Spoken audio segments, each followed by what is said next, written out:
Mon parcours, il est pas un échec, puisque bon, éventuellement, voilà, on a le bac, on a le machin, bon, ça c'est pas...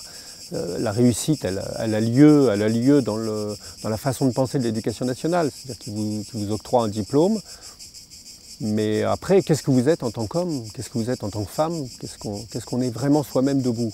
Moi, je ne me trouve pas debout, pas du tout. Laurent et sa femme Nora vivent près d'un petit village de Provence.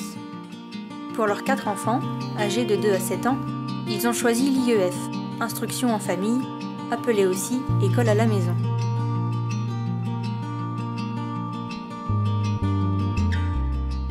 C'est vrai que quand on va à l'école, quand même, presque au moins 6 heures par jour, peut-être même plus, hein, peut-être 8 heures, forcément qu'il y a une empreinte qui est, voilà, et qui n'est pas forcément toujours extrêmement attentionnée, ni extrêmement ouverte, ni épanouie.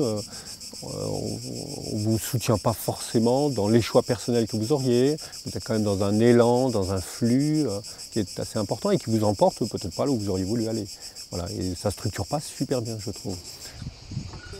D'où vient Nora en Allemagne et en Suisse, c'est plus commun justement de garder les enfants chez soi ou peut-être des écoles comme ça différentes, parce que tu penses que ça devrait plus justement se développer en France? Oui, ça on entend évidemment. Le système a changé peut-être Oui, oui, oui. Après je pense que le système d'éducation que j'ai reçu, en partie finalement, en partie dans une école publique, à l'école publique, et en partie dans une école privée quand même. Hein. Bah, l'un comme l'autre d'ailleurs, oui, il y a quand même des choses à changer. C'est vrai que la prise en compte de l'enfant en tant qu'individu et en tant que rythme et en tant qu'unité n'est pas tout à fait à la hauteur de ce que pourrait attendre un enfant. Voilà. Et, oui, il y a des choses à évoluer. D'ailleurs, on en discutait avec une amie il n'y a pas très longtemps. Moi, je mettais en avant que finalement, si tous les parents ou si un certain nombre de parents faisaient un essai et mettaient leur enfant dans certaines écoles, on va dire, dites parallèles, même sans parler de faire l'éducation à la maison, mais en école parallèle, moi j'avançais que je pense qu'il y a beaucoup de parents qui à ce moment-là verraient la différence et se diraient « Ah bah oui, oui c'est bien, je vais mettre mon enfant dans ces écoles-là ». Bon, avec toutes les contraintes d'argent, de déplacement des fois, bon, ça suppose. La personne me disait « Oui, mais c'est pas sûr, peut-être que les parents finalement, ça les rassure d'être dans un cadre, dans un système, voilà, qu'eux-mêmes ont vécu, dans lequel finalement ils ont trouvé plus ou moins leur compte, ils ont éventuellement un emploi, ils ont une façon de vivre et tout, et que finalement, bon, c'est pas forcément une remise en cause.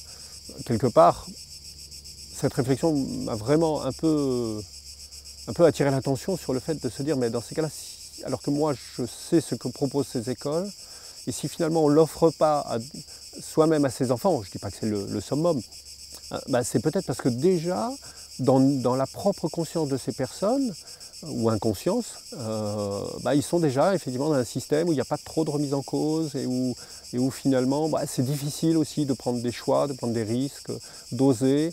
Et ça, c'est peut-être ce qu'engendre le plus et le moins bien, peut-être, une certaine forme d'éducation. Et effectivement, bah, si les parents ne se rendent pas compte et ne font pas ce choix-là, en dehors des choix, des problèmes, on va dire, matériels, financiers et tout ça, eh bien, c'est peut-être parce que justement, ils sont déjà dans un moule et dans une façon de penser, dans une peut-être facilité aussi. Hein. C'est plus difficile d'avoir 4 enfants à la maison, je peux vous assurer, que de les avoir à l'école. Bon, on n'est pas de meilleurs parents que les autres, même de ceux qui mettent au public, mais voilà, nous, on fait ce choix-là, en tous les cas. Losange. Ouais. Est-ce que justement, vous, avec l'enseignement à la maison, vous avez des objectifs à remplir par rapport au contrôle que vous avez Alors, oui, c'est rigolo. On appelle ça, moi j'ai découvert ça au fur et à mesure. On appelle ça le socle des connaissances. Voilà. Il faut atteindre le socle des connaissances. Wow, c'est beau ça. Alors c'est intéressant, bon, faut pas le nier, pourquoi pas. Après, bah, en tous les cas, nous, notre priorité, c'est que l'enfant soit bien, qu'il soit bien dans sa peau à lui, dans ce qu'il a envie de faire, voilà. Et après, le socle, il vient tout seul. On entend parfois que que les enfants d'aujourd'hui vont avoir des métiers plus difficiles que leurs parents, qu'ils vont gagner moins d'argent que leurs parents et tout. Moi, je ne le vois pas sur la notion de gain d'argent, ni sur la notion de profit, mais sur la notion d'être un meilleur homme. Et je pense que ça, c'est important. Si mes enfants peuvent être de meilleurs hommes et de meilleures femmes que je le suis, pour ne parler que de moi, je trouve que ça, ce sera beau. Et ce sera plus beau que s'ils ont un meilleur métier ou s'ils ont un moins bon métier, qu'importe. Ce qui est important, c'est que ce soit de meilleurs hommes.